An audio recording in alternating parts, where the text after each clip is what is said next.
father has progressive debilitating MS, or primary progressive MS. What this means in layman's terms is that on a daily basis he battles an attack. The attacks don't go back and forth. He battles the attacks constantly, and it constantly affects his health. I've had MS for 25 years. Okay. What do you remember the first things that started happening to you? The eyes. When I was banging off the walls, I was doing this, and I was having accidents, car accidents and stuff like that. Yeah. I was hitting things I just couldn't understand. I said, why am I hitting these things? Not that I was the best driver, but I wasn't like this. Evel Knievel was better than what I was doing. But the thing is, I couldn't focus on, I couldn't picture where I was. No, that's not right. I was going through something and this, that, and everything else where I was going. And I didn't realize I was so close to the wall, or so close to the tree, or close to this, or the car, or whatever. And so I was just banging off things. They sent me to an optometrist. And then they seen it with the optometrist that my discs are all decayed. And so that was the proof of the MS. With MS, your optic nerve and the discs that protect the optic nerve were all decaying and breaking down because of the MS. That's the deterioration process is because of the condition. I decided to film a documentary on MS so people could understand what life is like for someone who is not healthy, for someone who lives with illness. I don't think people understand or realize the daily struggles of someone who is not blessed with health, what they have to go through, and I don't think people realize how different their lives are.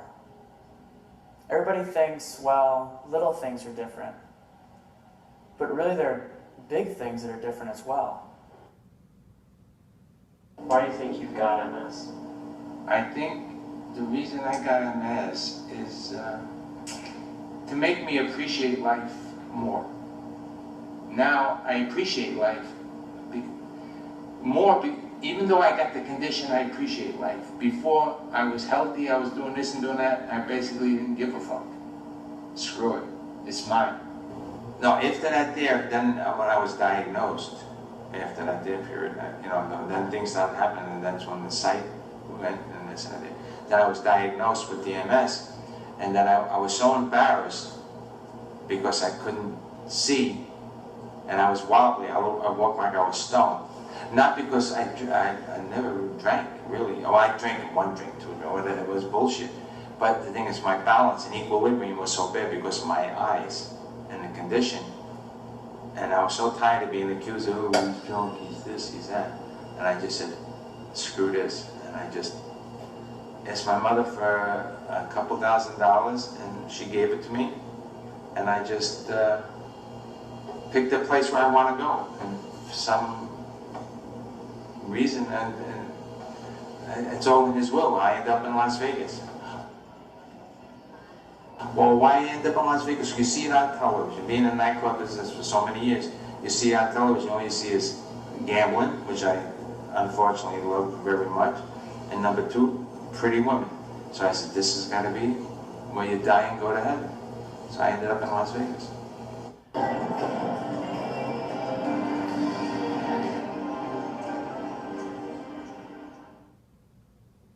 When I was younger, I can think of my father, and I always remember him being handicapped, always battling this condition that he's had since before I was born. But over the years, it has become such a slow deterioration that you don't necessarily notice it. When I started making this video, I pulled tapes out of him when I was younger. And I was about 5 years old, and I look at him then, and I remember him being so handicapped to a point where we couldn't do normal things that a father and son could do. Seeing it makes me wish I had those times back. I wish I had the chance to do things with him the way he was then, and those chances are gone.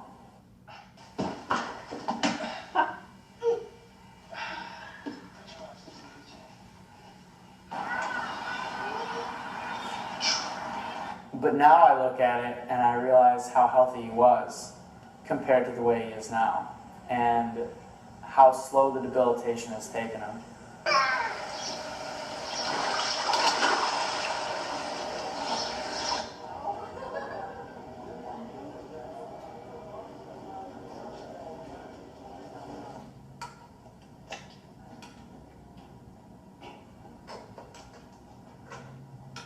I'm Dr. Phyllis Russo. I'm a chiropractic physician, and I'm Lenny Russo's ex-wife and Anthony Russo's mom. My knowledge of MS before marrying Lenny was, what I did was I read a lot of material first. The biggest reason for me reading the material had to do with wanting a child and making sure that there wasn't anything hereditary at the time. But it also gave me the knowledge of what happens, how to take care of it, that sort of thing. So I read up on it before, not before I met him, but before I married him. Over the years, it was actually slow. When Anthony was small, it was pretty much stayed stable. His eyes were up and down. But his walking, his balance definitely got worse as we were going. I would say about 8 years into the marriage, it started really showing itself in his legs, where he was waddling and falling a little bit more, and his gait pattern just changed. How did that affect him as a person? Well, Lenny's always Lenny. I think he got a little angrier with it. Like he couldn't understand it. He was having a harder time living with it. He couldn't deny it anymore. He had a real hard time facing what he felt was the inevitable. What was the inevitable? That he'd go into a wheelchair. That was his biggest fear.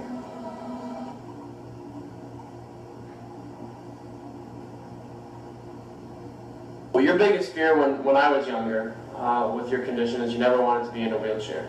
Oh, fuck that. No.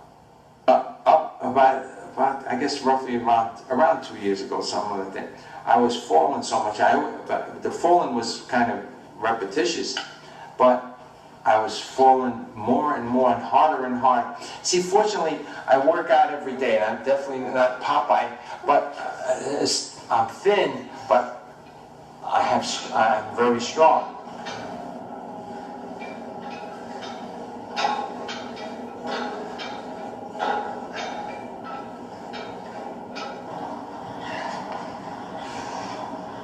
By going to work out, not only physically, mentally, it helps me a lot because it gives me a goal to do something. You have to do something. I don't work.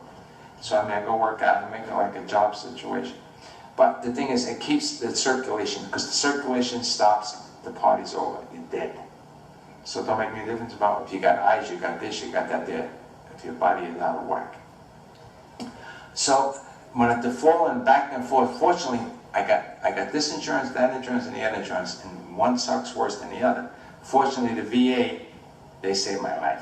They see, because they're saying, Lenny, what are you doing? I end up in this hospital, I end up in that hospital, I'm bleeding all over the place, I'm always falling. And then the VA says, Lenny, you gotta go into a scooter. And I says, bullshit. I says, I ain't fucking doing that. Bad enough I had to give up my license, my car. Now I gotta go in a scooter. I said, I look like a real putz. So they says, Lenny, you don't have a choice. I said, what do you want to do? You want to die, or you want to go in a scooter? So the guy comes over and he brings the scooter, and I says, oh man, this sucks. So sure in hell, I get in the scooter and I take off in it. I don't know, it's like they saved my life, because without the scooter, there was no way I'd be dead. I guarantee it. I'm a blessed guy. I mean, I'm so fortunate. In the last 8 years, I've seen this personal growth in my father, where he's finally, after a rather wild life, able to love one person more than he is able to love himself. I never saw this with my mother, and I don't think he's ever felt like that about anybody else. Kim is your first handicapped girlfriend. I'll be honest with you, a while back, I sat down, I went to bed, and I got my rosaries and I prayed. I said, God, please, I need a girlfriend, but I need a handicapped girlfriend. It took roughly around 3 months or so, and boom, I end up at an MS meeting, and a girl asked me to go up there, Nina, the one that heads the therapy, and she says, come on, honey. I went up there, and boom, I walked in there and asked him, and that was it. It's history, and that was the best thing that in 61 years, nothing I could ever be more happy and blessed than I am. My dad's girlfriend, Kim, was diagnosed with MS over a decade ago. And soon after meeting my father, they re-diagnosed her with Huntington's chorea, which is far more debilitating disease than MS. But watching their interaction is sometimes difficult, very difficult to watch, but sometimes it's incredibly beautiful to watch because of how they go together, how they match. Come on, puppy, let's get going.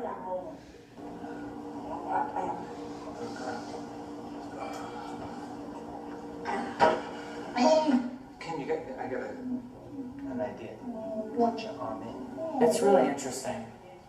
It's the one woman he has to really care for.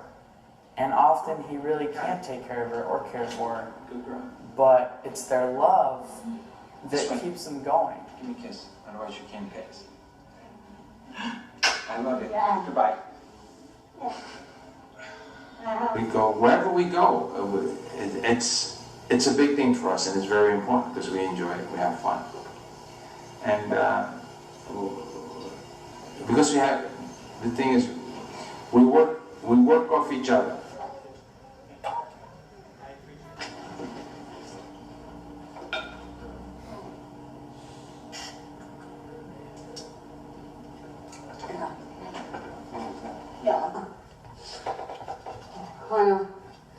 We can do it. Yeah. All right, okay. All right.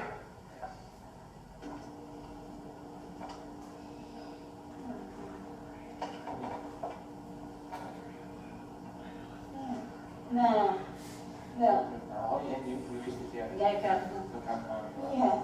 Look how good Yeah. you Get up. Now, I want you to go in the bathroom. Wash your hands, your face. Good girl. Thank you.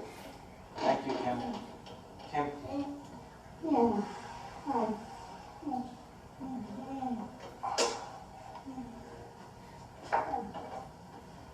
When she goes, where will you be? Dead. Do you want to go with her? Yep.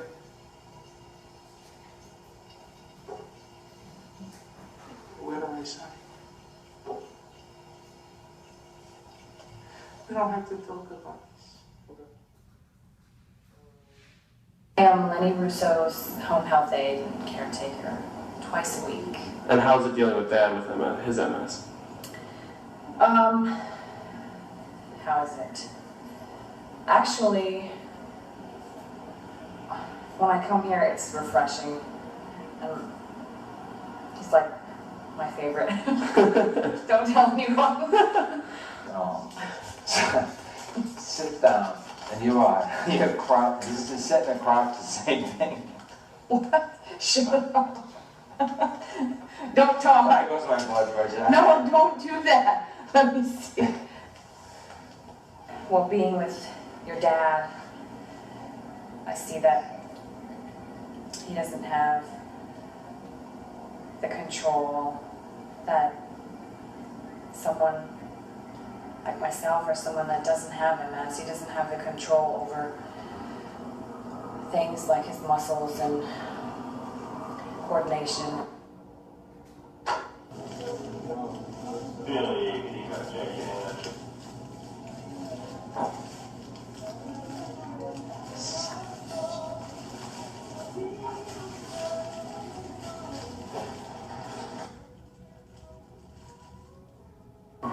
So it makes it difficult watching him because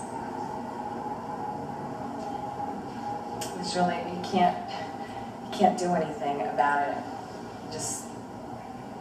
He just deals with it, and every day he tells me that life is great and that he's happy. What is it taken away from you? Pride. What else? Actual physically. The ability to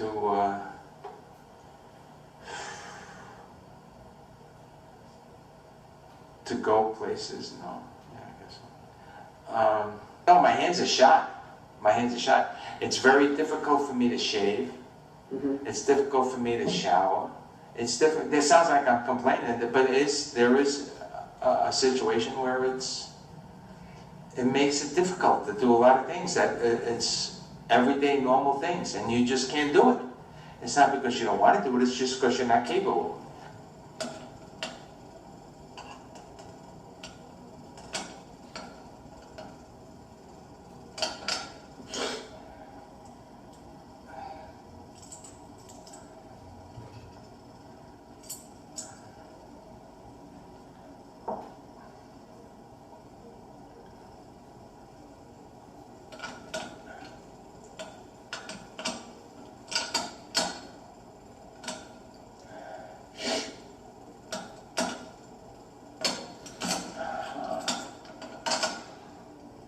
If you didn't have MS, where would you be today?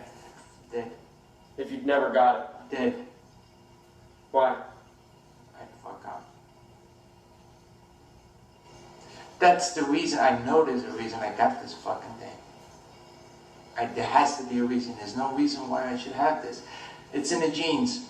I got 88 fucking relatives and nobody's got this thing. This goes back this generation, that generation, and the other generation. I don't have a fucking clue. But there's no reason why I'm supposed to have this MS unless that to come settle me down. Not that I was a prick. No, I mean that's a normal thing for a guy to be. But no, I didn't respect nothing, I didn't care about nothing, I didn't give a shit about nothing. Now I do. Why? Why do I do? Because I got this fucking MS. I don't want to be patted on the back, I don't like that. I don't want to be anybody to go out of its way for me. I don't want anybody to do this, I don't want anybody to do that there. But awareness of that. Don't just make that, not to make an exception because, oh, this guy's handicapped, oh, this because she's handicapped. No, just show respect of people. And all right, so that this person's a little bit handicapped. So not to go out of the way, just step out of the way. Give them a break. That's all. Just give them an opportunity to do what they can do. Give them time. Don't put the rush factor into the factor. Because I'm not good under pressure. And people have a tendency, they don't give a shit. Again, I'm not looking for a pat on the back. No way. But I mean, just give us a break. Most people are real cool. They're really cool. So I'm lucky. I mean, people, they go out of their way to help me when I go to shop and I go this and that there. It hurts because I hate to let my guard down and say, okay, I need help, I need this and I need that there. If I can get past this stubborn guinea head, that people are cool. Most people are. There's people out there that are going to help, but nobody's really basically going to go too much out of their way to do it. There should be more different things out there to help people.